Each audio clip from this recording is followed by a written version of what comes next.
Mais qui sont les milliardaires qui financent les europhobes britanniques? Élise Bronsard a enquêté au Royaume-Uni. Swansea, au pays de Galles. Ce jour-là, la ville accueille la 5e étape de Nigel Farage, le leader du parti ultranationaliste UKIP. Je suis pour la sortie. Depuis septembre, il mène campagne pour le Brexit, la sortie de la Grande-Bretagne de l'Union européenne, qui sera soumise dans quelques mois à un référendum. À Swansea, Nigel Farage entonne son refrain favori contre les nantis de l'Europe et pour les petites gens. Soyons francs. Pour certains, l'Union européenne est une bonne chose. Si vous êtes une grande multinationale, c'est une institution fantastique. Mais l'Europe, c'est aussi pouvoir importer de la main-d'œuvre étrangère low cost, au détriment des travailleurs gallois, irlandais du Nord, anglais et écossais. Nous pouvons gagner ce référendum, nous pouvons battre l'establishment. Merci. Le camp du non à l'Europe joue la carte du peuple. Mais à l'extérieur, des opposants de Nigel Farage lui prêtent d'autres motivations. Il essaie de se dépeindre comme quelqu'un du peuple, mais il n'est pas du peuple. Il est ici seulement pour son propre intérêt et ceux de l'élite du parti UKIP. Leur intérêt, c'est se faire de l'argent en sortant le Royaume-Uni de l'Europe. Pour ces militants, les mouvements anti-européens auraient des motivations cachées. Alors quels intérêts défendent-ils vraiment? Qui finance ces campagnes?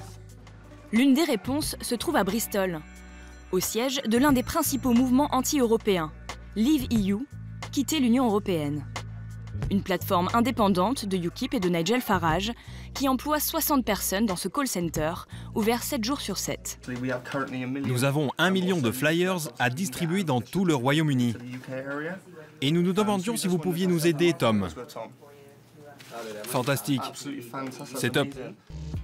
Sur le mur, l'argumentaire. Contrôle de l'immigration, souveraineté pour le commerce, les lois ou encore l'armée. Mais surprise, ces téléopérateurs ne sont ni des militants ni des bénévoles. Ils travaillent dans les locaux d'une société d'assurance, GoSkippy, et certains en sont même les salariés. C'est le cas d'Elizabeth Bilney, à la fois chef de la campagne pour quitter l'Europe et l'une des responsables de cette société d'assurance. Et ces personnes travaillent d'habitude pour GoSkippy ? Oui, ils font les deux, mais maintenant, ils sont à temps plein sur la campagne. On a aussi dû embaucher de nouvelles personnes. Derrière ce curieux mélange des genres, cet homme, Aaron Banks, le grand patron de GoSkippy. À 49 ans, il est à la tête d'une fortune bâtie sur les assurances. Il a déjà investi 10 millions d'euros dans cette campagne. S'il est particulièrement engagé, c'est parce que Bruxelles lui impose des règles qui gêneraient son business. Comme cette nouvelle directive appelée Solvency II, qui vise à protéger ses clients, mais qui va lui coûter très cher. Solvency II, cela veut dire que nous devons injecter beaucoup de capital dans nos compagnies d'assurance, alors que ce n'est pas nécessaire. Cela va nous mobiliser des milliards de livres sterling en plus. Certains parlent même de 200, 300 milliards de livres. Et ça, c'est quelque chose qu'on n'aurait jamais fait dans ce pays si ça ne venait pas de Bruxelles. Pour échapper à cette nouvelle directive, une grosse compagnie d'assurance anglaise, Prudential, avait même menacé de quitter le pays. C'est d'ailleurs ce qu'a déjà fait Aaron Banks avec beaucoup de ses sociétés. Il investit dans des mines de diamants et de platine en Afrique. Il possède des assurances à Gibraltar ou à Bristol. Toutes ces sociétés sont détenues par des holdings, domiciliés sur l'île de Man. Une île britannique autonome, hors de l'Union européenne, où les taxes sur les entreprises varient de 0 à 10% selon l'activité. Ce citoyen britannique a déjà un pied hors de l'Europe. Pourquoi avez-vous des sociétés basées à l'île de Man? Et pourquoi pas? Parce que ce n'est pas très patriote. Ce n'est pas une question d'être patriote, c'est être global. Notre pays s'intéresse au monde entier.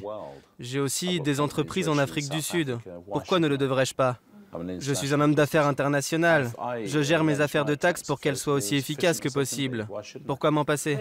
L'île de Man, c'est 0 taxe sur les sociétés. 10%. Et c'est en dehors de l'Union européenne, c'est aussi pour ça que je l'aime autant. On est loin des arguments populistes et souverainistes mis en avant par les téléopérateurs de sa campagne. Ce flibustier de la finance, amateur d'optimisation fiscale, s'offre non seulement sa propre campagne pour quitter l'Europe, mais il a aussi fait un chèque d'1,4 million d'euros au UKIP, le parti de Nigel Farage. Est-ce que vous faites campagne pour le Brexit afin de favoriser ceux qui vous financent? Les fonds spéculatifs ou les compagnies d'assurance? Non. Et pourquoi pas? Ils ont aussi un intérêt à quitter l'Union européenne. Mais c'est le cadet de mes soucis. Moi, j'étais un homme d'affaires. Je ne suis pas comme ces rats de bibliothèque qui sortent de l'université et deviennent députés. J'ai eu mon propre business. 25% des fonds spéculatifs, l'une des industries les plus prospères de Grande-Bretagne, sont partis à Zurich, à Singapour, à cause de stupides, de ridicules, de mauvaises régulations européennes. Si ces gens veulent me soutenir avec de l'argent, tant mieux.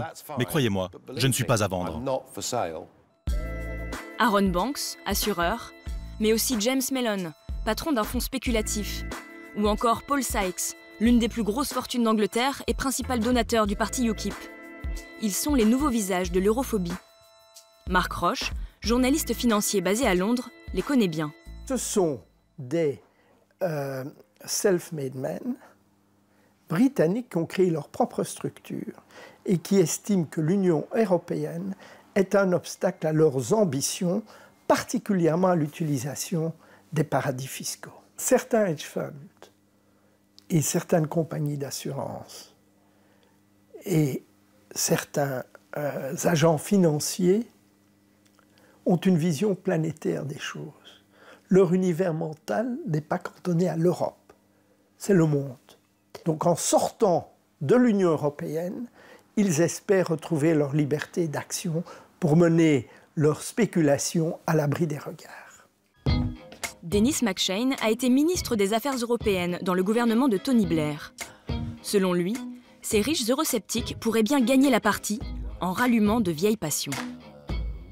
C'est une passion, vraiment passion presque des tripes viscérales, l'anti-européanisme chez nous.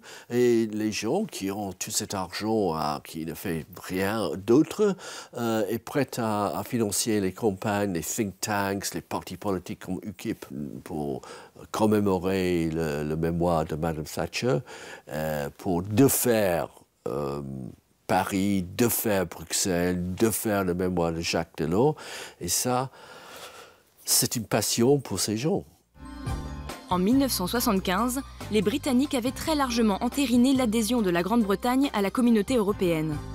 40 ans plus tard, le Brexit pourrait bien triompher, en fédérant à la fois ceux qui prônent le repli sur soi et les autres qui veulent au contraire conquérir le monde sans entrave.